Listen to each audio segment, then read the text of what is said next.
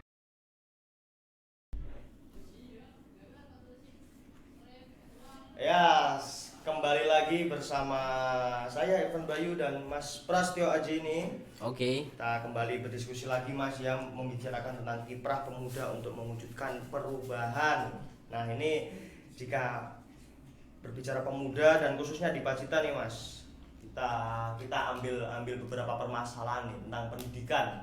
Nah, mungkin kalau berbicara pendidikan nih, pemuda itu kan banyak nih Mas, ada beberapa contoh nih, dan angka putus sekolah di Pacitan juga banyak nih Mas. Ya mungkin harus bagaimana pemuda ini dalam menyikapi angka putus sekolah, atau mungkin motivasi teman-teman yang kurang dalam bersekolah atau berpendidikan, menempuh jenjang pendidikan, itu mungkin gimana Mas?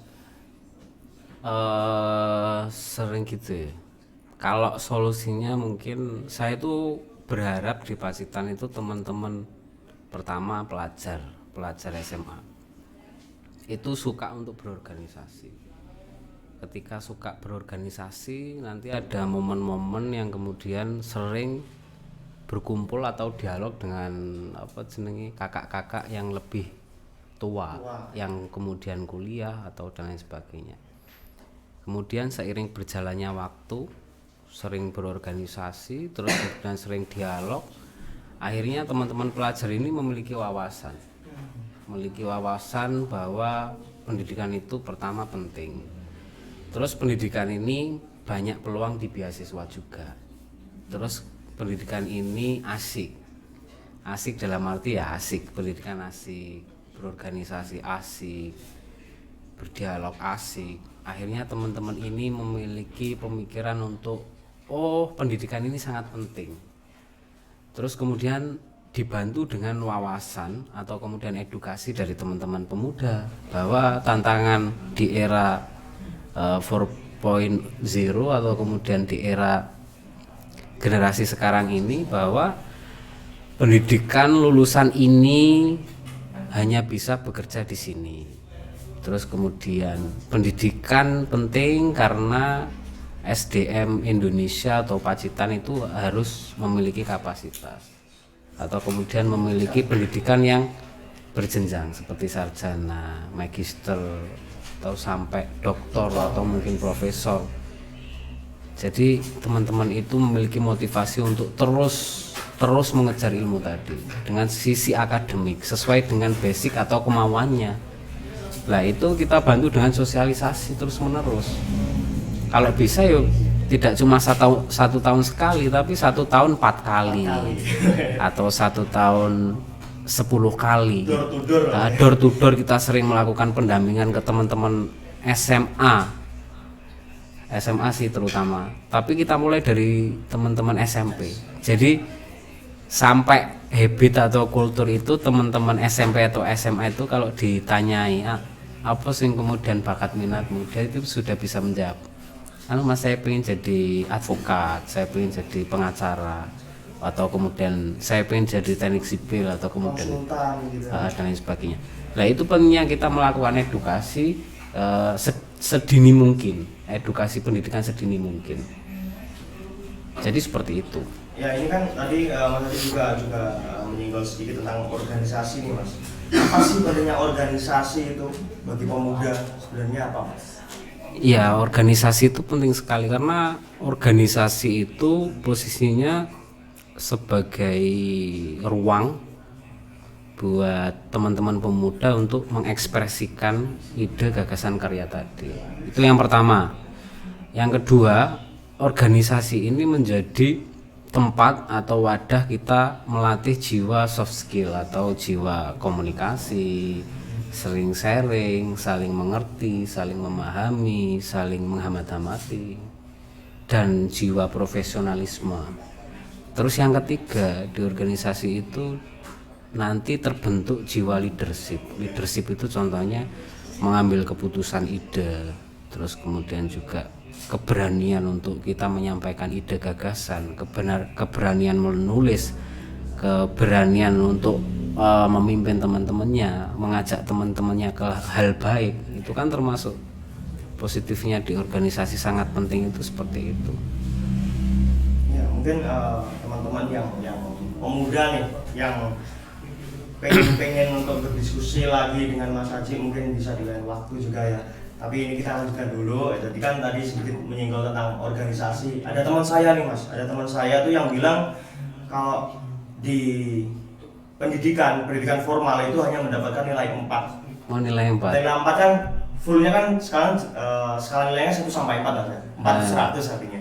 Jadi yang di pendidikan formal itu hanya dapat nilai 4, tapi masih ada 95 lagi itu kita dapatkan di organisasi. Nah, itu untuk kehidupan itu untuk kehidupan. Untuk beberapa ada teman saya yang bilang kayak gitu Mas. Jadi mungkin benar sekali Mas ya, tadi ada menumbuhkan jiwa leadership, terus ada manage waktu dan lain sebagainya. Itu mungkin akan membuat kita lebih lengkap lah, paket lengkap lah ibaratkan jadi pemuda itu.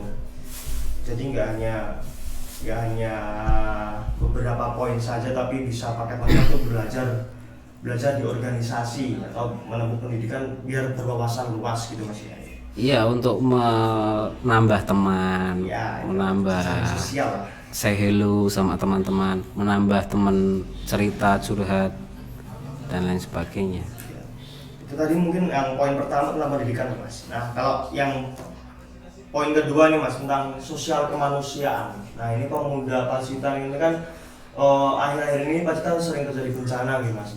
Yeah. Jadi sering terjadi bencana, mungkin di situ ada beberapa pergerakan pemuda yang juga membantu baik secara material atau secara apa Mas yang selain secara material dan dukungan. Moral, secara moral itu salah satunya. Mungkin ada lagi Mas cara-cara pemuda dalam sosial kemanusiaan nih Mas. Gimana Mas contoh-contohnya? Jadi kalau sosial kemanusiaan itu kita fast respon. Artinya ketika dulu Pacitan pernah terjadi bencana banjir. Bayangkan ketika Pacitan terjadi banjir dulu. Kan banyak media atau kemudian masyarakat luar yang kemudian langsung membantu. Jadi ketika posisinya kita di posisi itu ya kita memposisikan untuk itu. Ketika daerah lain itu kemudian terjadi bencana, kita harus fast respon. Artinya melakukan penggalangan, terutama materi. Mungkin bukan cuma pemerintah, tapi gerakan pemuda itu dimasifkan dengan itu. Jadi kalau saya itu biasanya dulu pas ketika di organisasi, ketika ada kabar bencana langsung fast res untuk melakukan penggalangan. Kalau ada kabar di media itu jam 8, itu jam 8 lebih 15 atau jam 8 lebih 10 itu kita langsung membuat pamflet desain untuk penggalangan dana. Lah dananya itu nanti langsung dikirimkan ke yang membutuhkan. Jadi yang dinamakan sosial kemanusiaan itu di situ. Yang pertama untuk kebencanaan. Ya. Terus yang kedua ketika sosial kemanusiaan itu ketika kita melihat saudara-saudara kita yang kurang mampu dalam arti mereka terjerat dari segi mungkin motivasi pendidikan, kembali ke pendidikan terus atau ekonomi dan lain sebagainya. Kita membantu biasanya penggalangan. Jadi penggalangan itu biasanya satu tahun sekali. Sosial kemanusiaan 1 tahun sekali itu biasanya di Ramadan. Bakti sosial. Kita melakukan ya sama penggalangan, terus teman-teman yang sudah bekerja terutama melakukan iuran, menyisihkan beberapa rezeki untuk memberikan bantuan terhadap saudara-saudara kita yang kurang mampu. Tapi ya, kalau bencana tadi langsung cepat bergerak untuk membantu saudara-saudara kita yang posisinya memerlukan bantuan tadi, karena kita nggak tahu posisinya. Kita membayangkan kalau di Pacitan bencana kita listrik mati, banjir, terisolir terus gimana? Terus dari teman-teman masyarakat dulu pas zaman saya dulu itu teman-teman Blitar, Tulungagung, Jakarta, pokoknya teman-teman yang lain itu ikut membantu. Nah kita membayangkan di posisi itu, jadi ketika ada bencana kita fast respon karena pertama kita memiliki pengorganisasian massa tadi.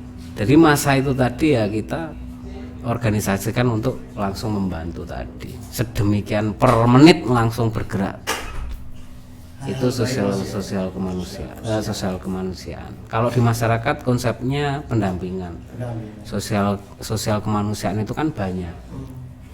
Contoh advokasi hukum atau edukasi terkait masalah wawasan anak, bakat minat, atau kemudian sosial kemanusiaan kita edukasi di teman-teman Karang Taruna, pemuda dan lain sebagainya kan juga bisa. Nah, pendampingannya itu bukan cuma 1-2 kali, tapi kita membuat jaringan tadi bertahap, step by step. Akhirnya terjadi habit di masyarakat tadi. Akhirnya mereka melakukan habit tadi. Akhirnya dia bisa mampu melakukan kegiatan tadi.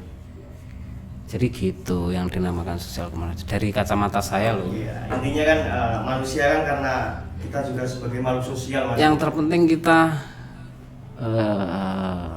ya simpati dan memiliki jiwa solidaritas yang tinggi untuk kemanusiaan tadi. Itu pemuda harus bersolidaritas yang tinggi, itu harus memiliki jiwa-jiwa yang seperti itu ya sahabat pemuda. Iya betul.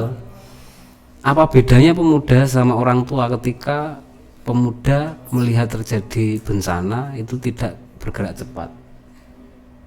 Berarti malu kalau kemudian langsung yang fast respon orang tua. Nah itu aksinya seperti itu, bukan cuma ya langsung action aja, action shred, karena kita memiliki waktu yang cukup, terus kemudian kita masih memiliki stamina yang kuat, ya langsung kita aksi.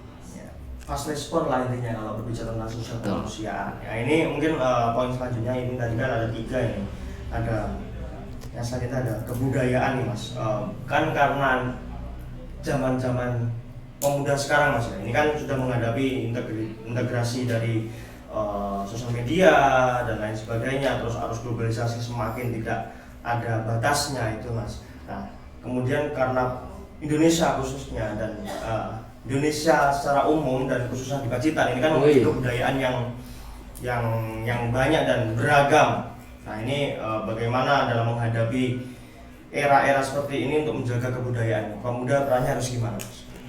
Peran pemuda dalam menjaga kebudayaan itu tetap melestarikan, karena kebudayaan itu kan tercipta karena adanya seni tadi, terus kemudian seni menjadi budaya.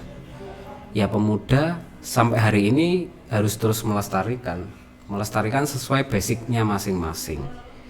Contoh kalau Mas Bayu basic di musik tradisional, ya kalau bisa dilestarikan dengan melatih atau kemudian menularkan kepada generasi selanjutnya. Syukur akhirnya generasi selanjutnya itu tadi mengembangkan.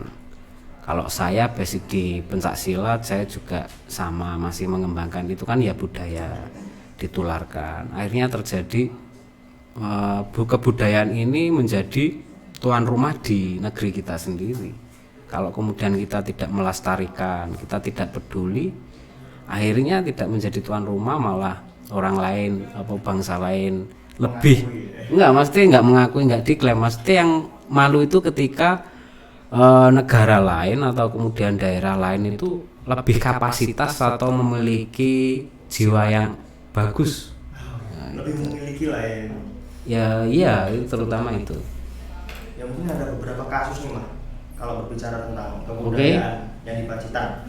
Ada beberapa kasus nih budaya yang mungkin sebenarnya itu asli Pacitan, tapi kemudian di daerah lain itu lebih berkembang, justru di Pacitan itu kurang. Itu bahkan pemuda-pemuda Pacitan sendiri banyak yang belum tahu kalau ini budaya Pacitan. Nah itu yang mungkin jadi permasalahan yang cukup meresahkan sebenarnya Mas kalau berbicara tentang kebudayaan. Nah ini kalaupun semisal nih Mas ada pendidikan, sosial kemanusiaan, terus kebudayaan tadi, jika itu